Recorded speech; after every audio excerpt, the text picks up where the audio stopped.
అసలు ఎంత బాగా వచ్చినాయి చూసారా? ఇలాంటప్పుడేనండి మొక్కకి చాలా పోషకాలు ఇవ్వాలి, లేకపోతే మొక్క డల్ అవుతుంది, చనిపోయే అవకాశం కూడా ఉంటుంది. ఎందుకంటే ఇన్ని కాయలు అది తట్టుకోవాలంటే నిలబడిపోయినాయండి, బలంగా ఉన్నాయి, చక్కగా పెరుగుతున్నాయి.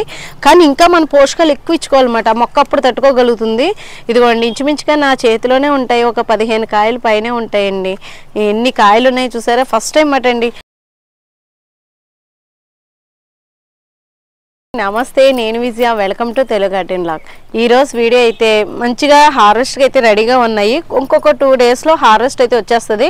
కానీ మన చెట్టు మీద అసలు ఏమి ఉన్నాయి ఇవన్నీ కూడా మీకు ఈరోజు చూపించాలనిపించింది, షేర్ చేసుకోవాలనిపించింది. పచ్చిమిర్చి అయితే మామూలుగా రాలేదు, ఇంకా బేభత్సంగా వచ్చినాయండి, పండిపోయి ఉన్నాయి.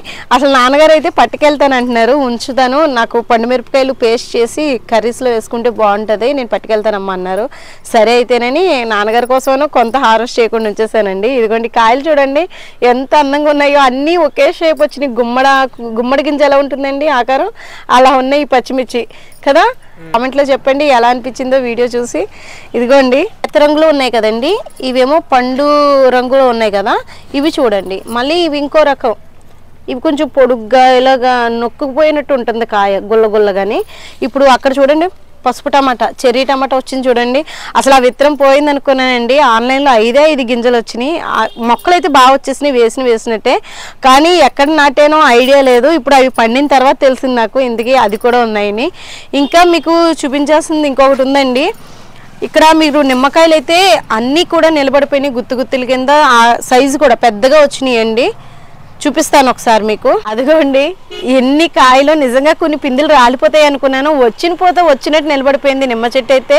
అప్పుడే నేను ఈ పండుగలో 2-3 కాయల, 2 కాదు ఒక 5-6 కాయలు కోసారు, మా నాన్నగారే కోసి పట్టుకొచ్చారండి. ఇదిగోండి ఇది కూడా నేను ఫ్రూట్ టబ్లో పెట్టాను కదా, మొత్తం నిమ్మకాయలన్నీ కూడా గుత్తుల కింద వచ్చినాయి, అన్నీ కూడా ఎదిగిపోయి చక్కగా వచ్చేసినాయండి. పండగకు కూడా ఈ మొత్తం నేను నిమ్మకాయలు అయితే తెచ్చుకోలేదు, మన చెట్టుకాయలే చాలా మటుకు కోసేసాను, అందుకే ఇంకా తగ్గినాయి మాట. ఈ నిమ్మకాయలు ఇన్ని ఉన్నాయి కదండి ఈ చెట్టుకి, ఇంకా నాకైతే బాగా ఆశ్చర్యం అనిపించింది. అసలు ఆ ఫ్రూట్ మొక్కకి అన్ని కాయలు నిలబడతాయని అసలు అనుకోలేదు. 2 మొక్కలు మాట, 2 కూడా చాలా బాగా నిలబడ్డాయి. ఫస్ట్ ఒక మొక్క చూపిస్తాను మీకు, ఎలా వచ్చేయండి. అసలు ఎంత బాగా వచ్చినాయి చూసారా? ఇలాంటప్పుడేనండి మొక్కకి చాలా పోషకాలు ఇవ్వాలి, లేకపోతే మొక్క డల్ అవుతుంది, చనిపోయే అవకాశం కూడా ఉంటుంది. ఎందుకంటే ఇన్ని కాయలు అది తట్టుకోవాలంటే నిలబడిపోయినాయండి, బలంగా ఉన్నాయి, చక్కగా పెరుగుతున్నాయి. కానీ ఇంకా మన పోషకాలు ఎక్కువ ఇచ్చుకోవాలన్నమాట, మొక్క అప్పుడు తట్టుకోగలుగుతుంది. ఇదిగోండి ఇంచుమించుగా నా చేతిలోనే ఉంటాయి, ఒక 15 కాయలు పైనే ఉంటాయండి. ఎన్ని కాయలు ఉన్నాయి చూసారా? ఫస్ట్ టైం అటండి. అంటే కాయడం ఇన్ని కాయలు కాసి కానీ అక్కడక్కడ 2 కాయలు 3 కాయలు కాసి కానీ ఒకే గుత్తుకి 5 6 3 4 కాయడం ఇదే ఫస్ట్ టైం అన్నమాట. నాకైతే వేళ ఆనందంగా అనిపించింది. ఇంకొక మొక్క చూపిస్తాను, అది అసలు డల్ అయిపోయి ఉండేది అన్నమాట. దీని మీద అది పెద్ద సైజు వస్తుందండి కాయ, అది నారింజ కాయ. దాని వడ్లముండి నారింజ ఏదో అంటారు దాని పేరు, అయితేనే అమ్మ వాళ్ళు బాగా చెప్తారు, నాకు అంత ఐడియా లేదు. కానీ అయినా ఆ పేరు కరెక్ట్గా కాదు నాకు తెలియదు, కానీ స్వీట్ నారింజ అని నేను అనుకుంటున్నాను. ఇది కూడా చూపిస్తాను మీకు. ఇది మొక్క డల్ అయిపోయి ఎలా పడితే అలా అయిపోయింది అన్నమాట. ఇంక ఇది మొక్క పోద్దేమో అనుకున్న టైంలో చూడండి ఈ కాయలు ఎంత బాగా వచ్చినాయి, గుత్తులుగా పెరిగినాయండి. ఇదిగోండి ఇవి కొంచెం చూసారా, ఇలా నుడత కింద ఉంది, ఆ కాయ నునుపు ఉంటుంది, ఈ కాయ కొంచెం ఇలాగా నుడత కింద వస్తుంది అన్నమాట, చాలా పెద్దది వస్తుందండి. ఇదిగోండి ఇక్కడ ఒక కాయ. ఇంచుమించుగా ఈ చెట్టుకి బ్లాక్ టబ్లో పెట్టాను, 3 2 5 6 కాయలు ఉన్నాయండి. ఇదిగోండి ఇక్కడ కూడా ఉంది. బలానికి ఇవ్వాలండి, ఏయోటి మనం ఇస్తూనే ఉండాలి. బోన్ మీల్ అది పోత వచ్చినప్పుడు నిలబడిన తర్వాత అంటుపళ్ళు కానీ ఏమైనా ఉంటే కనుక అవి సాయిల్ గుల్ల చేసి మీరు మాగిపోయిన అంటుపళ్ళు ఇస్తూ ఉన్నా చాలా బాగా బలంగా పెరుగుతాయి, పెద్దగా వస్తాయి అన్నమాట. పళ్ళు అయితేనే మనకి కొంచెం క్వాలిటీ విషయంలో బాగుంటుంది, ఫ్రూట్ క్వాలిటీ వచ్చేటప్పటికి. ఇట్లేమండి ఆ రోజు ఏకంగా ఎన్ని కోసేసానో కదా, ఎంత మంచి కలర్ వచ్చేస్తున్నాయంటే. ఇవి నాన్నగారు కానీ మొన్న ఫంక్షన్ జరిగింది కదా మా మేనగోళ్ళకి, అక్కడికి కూడా తీసుకెళ్ళానండి. ఇంచుమించుగా ఒక బాక్స్ పట్టుకుని వెళ్ళిపోయాను. భలే ఉన్నాయి, టేస్ట్ కూడా పుల్లగా, కొంచెం ఒక్కొక్క కాయ పులుపు ఉంది, ఒక్కొక్క కాయ కొంచెం పిండిగా కొంచెం తీపిగా కూడా ఉన్నాయంట. బాగున్నాయి అన్నారండి, వాళ్ళు కూడా ఇష్టంగా తిన్నారు. ఇక ఈ చెట్టుకి మంచిగా రంగు వచ్చేస్తున్నాయి కదా, ఇవి కూడా హార్వెస్ట్కి అయితే వస్తాయి. దీనికి కూడా మనం ఏయోటి ఇస్తూ ఉండాలండి, డల్ అవుతూ ఉంటుంది. ఎందుకంటే చెట్టు నిండా కాయలు ఎప్పుడు కాస్తూనే ఉంటుంది కదా, కొంచెం ప్లాంట్కి ఎక్కువ పోషకాలు ఇవ్వాలన్నమాట, లేదంటే మొక్క పోయే ఛాన్స్ ఉంటుంది. చాలామందికి తెలుసు, కాసేసిన తర్వాత మొక్క డల్ అయిపోతుంది, దానికి ఏదోటి మనం ఎప్పుడు ఏదోటి పోషకాలు ఇస్తూనే ఉండాలన్నమాట, ఆపకూడదు. ఇదిగోండి అంజూరు చెట్టు మళ్ళీ తిరగబడ్డాయన్నమాట. ఇందులోనే తోటకూర గరికి కూడా వచ్చేసింది. గరికి దేవుడికి పూజ చేయడానికి కానీ ఉంచేస్తున్నాను అనమాట, తీయాలనిపించట్లేదు. మిగతా అయితే హార్వెస్ట్ చేసుకుంటున్నానండి. ఇది చూసారా ఎన్ని ఉన్నాయో అంజూరకాయలు అయితేని ఇంకా బాగా వస్తాయండి. మనం ఇంకా నేను కుండీలు మారుద్దాం అనుకుంటున్నాను, పెద్ద కుండీల్లో పెట్టుకుందాం ఫ్రూట్ టబ్బుల్లో అనిపిస్తుంది. ఇవి 20 లీటర్ బకెట్లో పెట్టాను కదా, ఈ అంజూరు కూడా మార్చేసి రీపాటింగ్ చేసిన తర్వాత మళ్ళీ హార్వెస్ట్లు అయితే ఇంకా బాగా వస్తాయి. ఇప్పుడైతే కాయ ఇంకా 3 డేస్ పడుతుంది, 3 డేస్ కానీ 2 డేస్లో కానీ అయిపోతుంది ఈ ఫ్రూట్ కూడా. ఇది ఆరెంజ్ కలర్ గులాబీ అంట్లో అండి, రోజ్ ప్లాంట్లో ఇది ఒకటి వచ్చిందండి. ఇది ఏంటో తెలియట్లేదు, చాలా డిఫరెంట్గా పోస్తుంది. చామంతికి లైట్గా చిన్న చిన్నగా ఇలా ఆకులు వస్తున్నాయండి. ఆకు కూడా చాలా డిఫరెంట్గా ఉంది. మీరు చెప్పండి, నాకు ఈ ప్లాంట్ పేరు కూడా తెలీదు.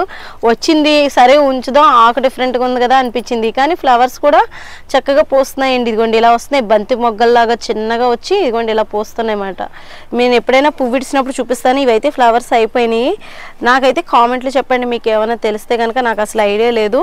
అలాగే ఈ పక్కనైతే ఈ మిర్చి కూడా చాలా బాగా వచ్చింది, చిన్న చిన్నగా కాయలు వస్తున్నాయి అన్నమాట. ఇవి చాలా స్పైసీగా ఉంటాయి అనుకుంటున్నాను నేను. కలర్ కూడా పర్పుల్ కలర్లో భలే ఉన్నాయన్నమాట. ఉండి చిన్న బాబాయ్ దగ్గరికి వెళ్ది కానీ దా. ఇదిగోండి ఇవైతే ఎల్లో కానీ రెడ్ కానీ గ్రీన్ కానీ క్యాప్సికమ్ అండి. నాకు తెలిసి గ్రీన్ కాదు కానీ రెడ్ ఎల్లో అండి. ఇదిగోండి వేసాను విత్తనాలు, బయట నుంచి తెచ్చాము అనుకోకుండా. మన ఫ్రైడ్ రైస్లో అది చేసుకోవడానికి, డ్రాగన్ చికెన్ చేయడానికి అని తెప్పించాయి అనమాట. తెప్పిస్తే చక్కగా ఉన్నాయి కదా విత్తనాలు, కొంచెం బాగా ముదిరినట్టున్నాయని విత్తనాలు వేసానండి. క్యాప్సికమ్ ఎంత బాగా వచ్చేసినాయో, కానీ నీళ్ళు పెట్టడం మా పిల్లలకి సరిగ్గా రాక చూడండి మొక్క పడిపోయి కుళ్ళిపోయినట్టు అయిపోయింది. చూసారా, జాగ్రత్తగా వీటిని ఇప్పుడు నేను సాయిల్లో పెట్టి ఉన్న 10 మొక్కలనైనా బాగా కాపాడుకోవాలి. ఇదిగోండి ఇక్కడ కూడా ఉన్నాయి కదా, ఇదిగోండి ఈ పక్కన చూడండి ఎంత బాగా ఇడిసినాయో. రోజెస్ అన్ని మొగ్గలే మాట, ఇంకా చెట్టు నిండా గుత్తు గుత్తుల కింద మొగ్గలు వచ్చేసినాయి. అదే మందార పువ్వులు అయ్యి బయట నుంచి పువ్వులు తెచ్చుకోక్కర్లేదు, మందార పువ్వులు ఇవి చక్కగా పెట్టేసుకోవచ్చు దేవుడికి అయితేని. మనం బయట నుంచి గులాబీలు కొనుక్కొని తెచ్చుకుంటాం కదా, ఇలాగ ఉన్నాయి. కానీ మనం ఇవన్నీ కూడా ఇలాగ మన టెర్రస్ మీదే చక్కగా పెంచవచ్చు. ఇదిగోండి ఇవన్నీ మొగ్గలే, ఒక్కొక్క గుత్తుకి ఏకంగా 10 20 ఉన్నాయి. కానీ వీటికి ఎండ కూడా తగలాలండి. మాది వైన్ వెరైటీ వైట్ ఉంది కదా, ఎండ తగలక కొంచెం మొక్క ఎండిపోయింది. అది నాకు మొక్కలేమో పెట్టేస్తూ ఉంటాను, ప్లేస్ ఏమో ఉండదు, కొన్ని అయితే డిస్టర్బ్ అవుతున్నాయి, మార్చాలి. ఇది కూడా చాలా బాగున్నాయి ఈ గులాబీ కూడా. నేను చిన్న ఉల్లిపాయలండి, చిన్నగా కాస్తాయి కదండి, అవి మనం దేశవాళీ ఉల్లిపాయలు అవి పెట్టానమాట. మనకి ఇంచకడగా ఇవి బెల వచ్చినాయి మాట, ఉల్లికోళ్ళు అంటాం కదా, వీటిని స్ప్రింగ్ ఆనియన్స్. ఇవి కూరకి ఫ్రైడ్ రైస్కి ఉపయోగపడుతున్నాయి. మరి లోన ఊరుతాయో లేవో నాకు ఐడియా లేదు, కానీ మామూలుగా అయితే మనకి స్ప్రింగ్ ఆనియన్స్కి అయితే ఉపయోగపడుతున్నాయండి. ఇవి ఫ్రైడ్ రైస్లోకి అది వేస్తున్నాను అనమాట. చక్కగా ఇలా చిన్న చిన్న కుండీలో పెంచుకుంటే చాలా బాగా పెరుగుతాయి. నెక్స్ట్ ఇంకా చాలా మంచి హార్వెస్ట్లు వస్తాయి. అసలు మీరు మిస్ కావద్దు, మన ఛానల్ ఫాలో అవుతుండండి. చిన్న చిన్న కుండీలో కూడా మనం పెంచుకుంటూ ఈల్డ్ కూడా తీసుకోవచ్చు. ఇంకా మంచి మంచి వీడియోస్తో మీ ముందుకు వస్తూ ఉంటాను. వీడియో నచ్చితే కనుక లైక్ చేయండి, షేర్ చేయండి, సబ్స్క్రైబ్ చేసుకోండి. బాయ్ అండి.